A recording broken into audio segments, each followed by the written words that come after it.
Thank you so much for being here today with us in celebrating a very important historical day in the city of Norwich.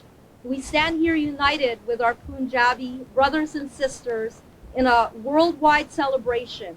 There are over 30 million Sikhs around the world, and here in Norwich we stand behind the freedom and independence that the Punjabi nation has been fighting for a very long time. The beautiful people and their beautiful country has been robbed and taken of their freedoms and independence for several years. And it is an honor for the Global City Norwich program and for the city of Norwich to welcome and embrace each and every one of you, members of the community, where you live, raise your families, and do business here in the city of Norwich.